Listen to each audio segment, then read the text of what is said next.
Hello කොහොමද ඉතින් ඔයාලට ඔන්න අද වීඩියෝ එකක් නම් වොයිස් කරන්නේ කාලෙකට පස්සේ. මේ ඉතින් ගිය ඉරිදා දවසෙන් වරුවක්. හැබැයි මේ උයන්නේ ඉරිදා කෑම නෙමෙයි. සඳුදා ඉඳන් ඉතින් දිවිල්ලක්නේ තියෙන්නේ. ළමයි ඉස්කෝලේ යනවා, අපි වැඩට යනවා.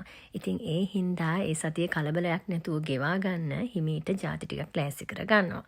හැබැයි ඉතින් උයපු ඔක්කොම නැහැ. ජාති ටිකක් මම වීඩියෝ කරගත්තා. ඔය ඉතින් දැන් හදන්න යන්නේ හොඳ කටට සැරට මීට් බෝල්ස් ටිකක්. ගෙදරම මීට් බෝල්ස් ටිකක් හදාගත්තම ඕන වැඩිපුර හදාගෙන ෆ්‍රීස් කරගන්නත් පුළුවන්.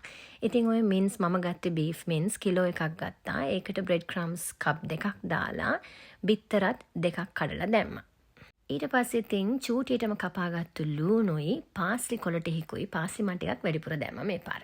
එහෙම දාලා ඊට පස්සේ මේකට ලුණු කුඩු ටිකක් ඇති තරමට යහමින් ලුණු දාගෙන ඊට පස්සේ කෑලි මිරිසුයි මම පැප්‍රිකා පවුඩර් ටිකකුත් දැම්මා. කෑලි මිරිස් වැඩියෙන් දාගත්තොත් හොඳ දැවිල්ලට කන්න පුළුවන්. ඊට පස්සේ ඉතින් ওই ටික හොඳට අනා ගන්නයි තියෙන්නේ. ඔන්න ඉතින් මං ඔයාලට හොරෙන් බෝල ටික නම් හදාගත්තා. ඊට පස්සේ ඉතින් මං ටිකක් අයින් කරා ෆ්‍රීස් කරනවා කියලා. හැබැයි මං ඒ ටිකත් අන්තිමට හැදුවා. දැන් ඔන්න තෙල් චුට්ටක් පෑන් එකට දාලා ওই බෝල ටික ඔක්කොම හිමීට දෙපැත්ත දදා ෆ්‍රයි කරගන්නයි ඕනේ.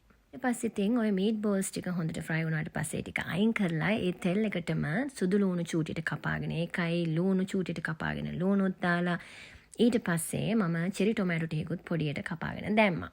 මේක ඉතින් පොඩ්ඩක් දැවිල්ලට කන්න ආස හින්දා මම මේකටත් මිරිස් කුඩු ටිකක් දාලා ඊට පස්සේ sun dried tomato pesto බෝතලයක් නෙමෙයි බෝතල එකමාරක් විතර දැම්මා පොඩි බෝතල්. දැන් ඉතින් මේකට ඇතිපදමට ලුණුයි chicken cream මිලිලිටර් 300කුයි දාගෙන ග්‍රේවි ගතිය මදි නම් වතුර චුට්ටකුත් දාගෙන මීට් බෝල්ස් ටික දාගන්නයි තියෙන්නේ.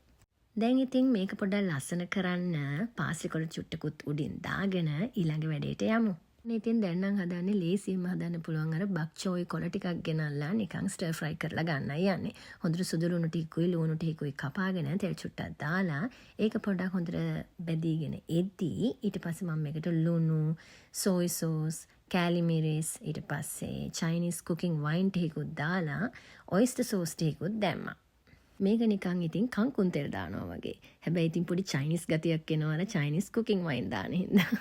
ඊට පස්සේ ඉතින් ඕකට මම කොළ ටික දාලා තව ගෙදර තිබුණු නිවිති කොළ ටිකකුත් දැම්මා. ඒක මාර රසයි. අපේ දුව එහෙම හරිම ආසයි ඒකට. ඔන්න ඉතින් මගේ හස්බන්ඩ්ගේ සවුන්දර් ලන්ච් එකත් රෙඩි. තව කෑම හැදුවා. හැබැයි ඒව වීඩියෝ කළේ නෑ. එහෙනම් මං ගියා බයි.